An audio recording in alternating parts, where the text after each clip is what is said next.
Alright, so what we have is an elm burl here. You can see the deformation of the tree that grew out because of some sort of a virus or some sort of a fungus. And it looks like there is a little woodpecker that decided to get into it too, so that's okay. It's all going to come off in the end anyway. But what we're going to do today is we're going to block this off on the sides, create a barrier, and then fill it up with some epoxy, which I think is going to be really awesome.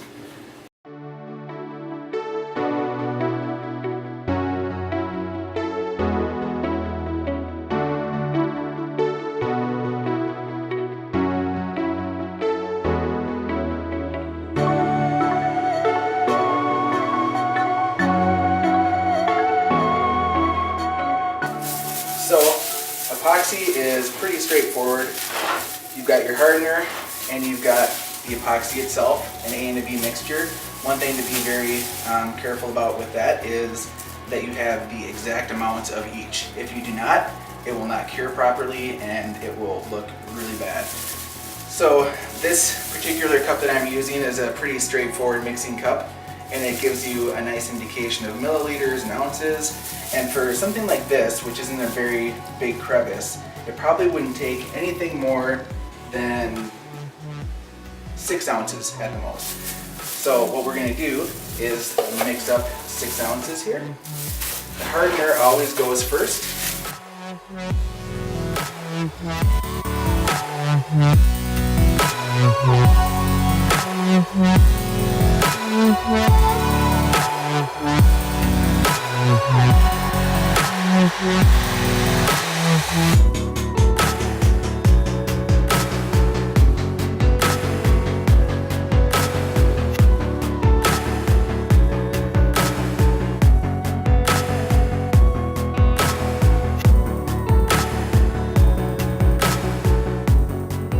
Alright guys, well, the last time you saw the Death Star, it was drying. It has officially dried at this point. What I'm going to try to do here is get this through the bandsaw and cut it down to somewhat of a circular shape. Right now it's very awkward and oblong, and so what I'm going to try to do is get it into this kind of a shape here, and that way when I'm turning it on the lathe, it won't have a lot of excess wood that I basically dull my chisels on. So let's get this thing going and send her through.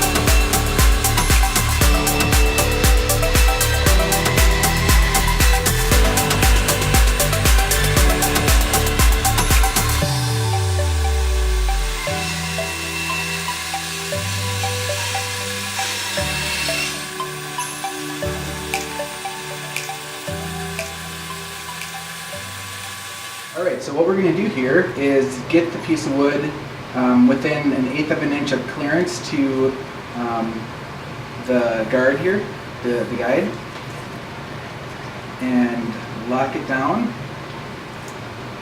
And we're just going to kind of work down.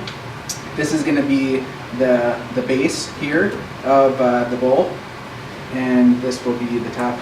So we'll just kind of taper it down, and like I had mentioned in another video, I usually let the wood dictate what the design is going to look like once I get into it and see how it looks.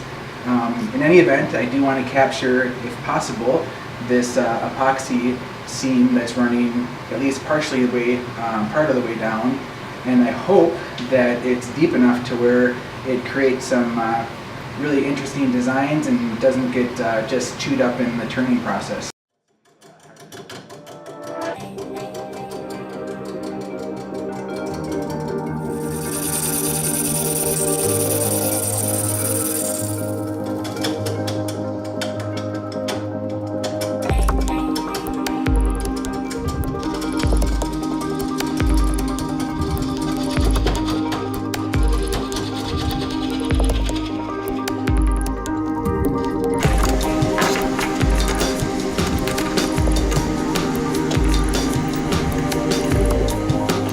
Alrighty, so I don't think you saw this before, which is probably good, but the old bull took a little trip off of the chuck earlier, and it's so thick that there was no damage done to it, so that was good.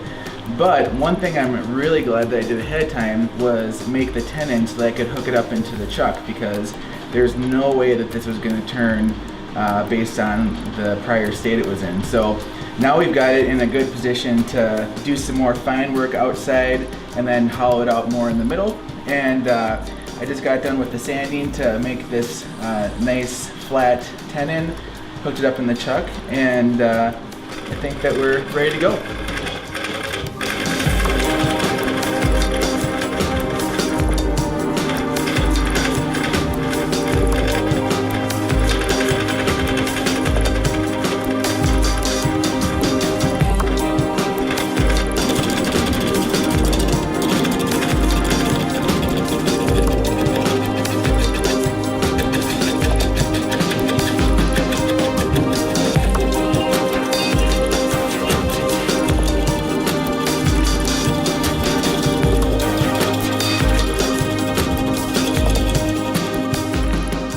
Now that we've got the shape the way we want it, it's time to move into what I like to call the Sahara Desert part of the project, which is sanding. And I have this dust collection system here to help me pull up most of it.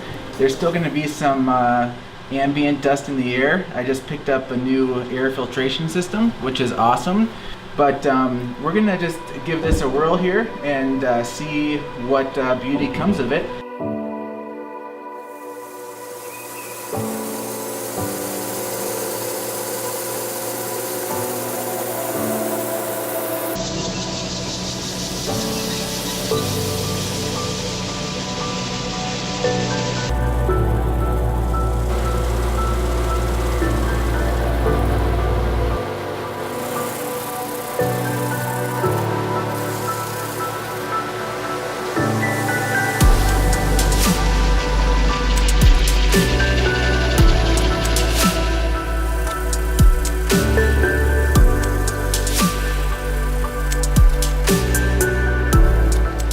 Alrighty, so we worked through the grits. We went this time from 80 to 100, 120 to 150, 180, 220, 400, 600, 2000, and 4000. We did the 2000 and the 4000 because we have epoxy on here, and I wanted to try to shine that up a little bit more than I normally would, and it turned out okay.